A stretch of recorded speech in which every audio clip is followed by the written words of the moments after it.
नमस्कार, मैं हूं धीरज शर्मा और आप कलम इंडिया न्यूज़ देख रहे हैं। लोजपा रामविलास के राष्ट्रीय अध्यक्ष चिराग पासवान की अध्यक्षता में बड़ी बैठक बुलाई गई थी और देखिए आनंद फानन में तमाम जो राष्ट्रीय स्तर के और बिहार प्रदेश स्तर के नेता हैं वो पहुंचे थे। हमारे साथ जो है राष्ट्रीय उपाध्यक्ष अरुण कुमार है, पूर्व सांसद हैं, बड़े नेता हैं।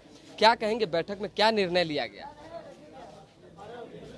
राष्ट्रीय अध्यक्ष श्री चिराग पासवान जी ने विस्तार से अपने साथियों को बतलाया घटनाक्रम के बारे में और उसके बाद हम लोगों ने एक स्वर से संपूर्ण साथियों ने ऑथराइज किया है कि आप जाइए, प्रस्ताव है बैठने का, बात करने का, एनडीए में यदि शामिल होने का, तो आपको हम संपूर्ण रूप से ऑथराइज करते हैं और आपके कुशल नेतृत्व में पार्टी जो निर्णय लेगी हम उसके साथ हैं। सभी लोगों ने सहमति भर दी है कि चिराग पासवान अब एनडीए में जाने को लेकर वो स्वयं फैसला ले सकते हैं।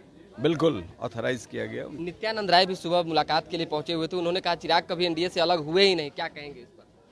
नहीं, एनडीए के खिलाफ हम लोगों ने कोई काम नहीं किया है, लेकिन एनडीए में नहीं रहे हैं। लेकिन अरुण जी कहना ठीक है, उन्होंने कहा अरुण है। जी, लेकिन जिस तरह से बैठकों का दौर चला और आनंद फानन में तमाम नेताओं को बुलाया गया। हर पार्टी की अपना प्रोग्राम होता है, एजेंडा होता है, उसका अपना फंडामेंटल इशूज होते हैं। उस इशूज के साथ हम काम करते रहे हैं। एनडीए के हिस्सा यदि पहले से ही होते रहते तो फिर आज बात करने की जरूरत क्या थी? हम बड़े नेता हैं, आप इस चीज को समझ रहे होंगे कि आपकी बैठक से नित्यानंद राय को क्या लेना देना कि अचानक से वो भी पहुंच गए थे। अब ये तो आप सक्षम हैं चीज़ों को डेराइव करने का और निकालने का। हम लोगों ने यानी पूरी पार्टी ने, राष्ट्रीय पदाधिकारी से लेकर राज्य पदाधिकारी ने ऑथराइज किया है कि आप जो निर्णय लेंगे पूरी पार्टी इससे सहमत है और आगे भी सहमत रहे। आगे भी कुछ विशेष बैठक होनी है क्या कि उसमें भी अभी तो राष्ट्रीय नेताओं से बीजेपी के इनकी बात होगी, उसके बाद जो आएगा वो आपको भी उसकी सूचना मिलेगी। अंतिम सवाल है, केंद्रीय मंत्रिमंडल में जो है जाने को लेकर चर्चाएं तेज हो गई है कि अब चिराग पासवान जल्द मंत्री बन जाएंगे। मंत्रिमंडल में शामिल होना हमारी प्रायोरिटी नहीं रही है, पहले भी नहीं रही है, आज भी नहीं है। हमारी प्रायोरिटी पार्टी है। हमारी प्रायोरिटी या पार्टी के जो साथी हैं, हिरावल दस्ता हैं, यही कल बिहार के फेस को ब्राइटन करने में ताकतवर होंगे। इसलिए उनके इस निर्णय के साथ हम सभी लोग हैं, सहमत हैं और उनको ऑथराइज किया गया है। एक खबर निकलकर सामने आई कि चिराग पासवान ने कहा था भाजपा से कि 6 सीट चाहिए, लोकसभा से 2 एमएलसी और 1 राज्यसभा। इस पर क्या कहेंगे, क्योंकि 4 बात बनी है जो चर्चा चल रही है। इस पर खबर आप निकाल देंगे बढ़िया से। महागठबंधन में कलह जो चल रहा है उस पर क्या कहेंगे?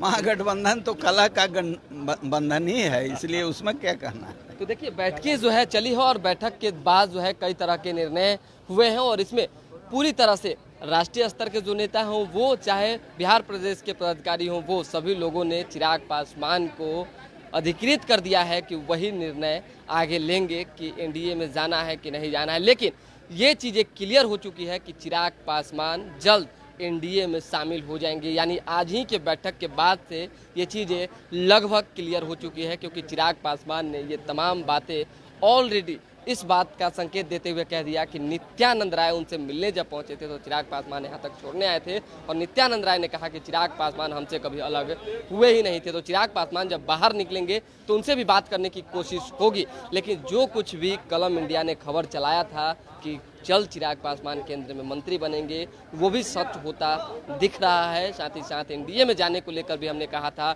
कि चिराग पासवान एनडीए छोड़कर कहीं नहीं जाएंगे, ये भी सच होता दिख रहा है। तो जैसे ही अन्य अपडेट आएंगे दोबारा भी जुड़ेंगे। फिलहाल अभी के लिए दें हम इजाजत। हमारे साथ बने रहें, देखते रहें कलम इंडिया न्यूज़। अब तक आपने हमारे चैनल को लाइक नहीं किया है तो लाइक कर लें, सब्सक्राइब कर लें, शेयर करना बिल्कुल ना भूलें।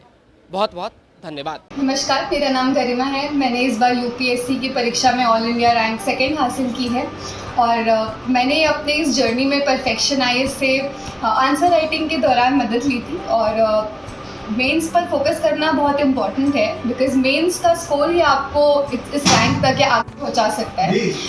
इसके अलावा आई थिंक जो अभी अपकमिंग प्रीलिम्स है उस पर भी आपको काफ़ी फोकस करना चाहिए, बट अल्टीमेटली जो गेम चेंजर होगा वो आपके लिए वो आंसर राइटिंग फॉर मेंस ही होगा। तो आपके पास एक बहुत ही एक्सपर्ट गाइडेंस है परफेक्शन आईएएस के अंदर, आई थिंक, एंड मेंस पर फोकस करना इज वेरी इंपॉर्टेंट।